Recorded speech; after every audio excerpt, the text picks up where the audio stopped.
Miona, ćao. Eto, drago mi je, evo, vaša prva promocija. Postala si članica grupe Hurricane. Kako se osjećaš povodom toga?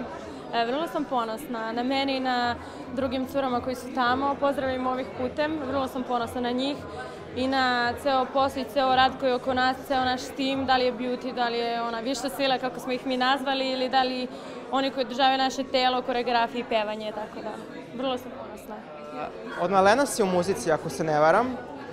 Između ostalog, takmičila si se u Zvezdama Granda. Kaži mi, kako je to za tebe bilo iskustvo? Kada je to bilo? Prošle godine ili podsjeti nas?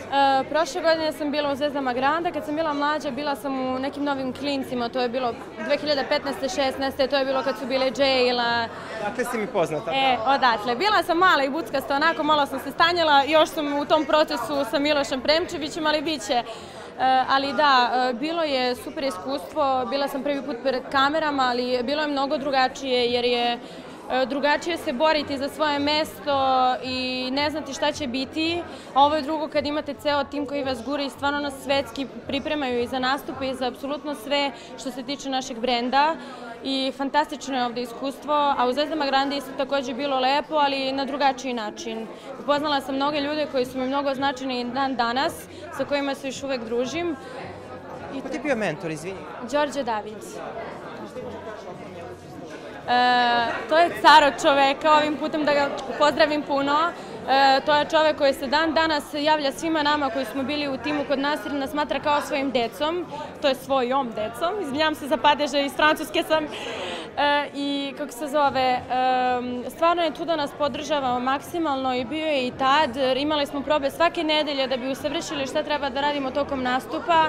To što smo mi malo kiksnuli zato što smo bili pod tremom, to je naše, ali stvarno da se pripremamo svetski, to je, nemam ništa da kažem, samo da ga obožavam kao čoveka i da mi je stvarno drag zato što je stvarno nas gurao. I kao platforma za budućnost mladim ljudima svako preporučuješ to takmičenje i šta bi im savjetovala, eto?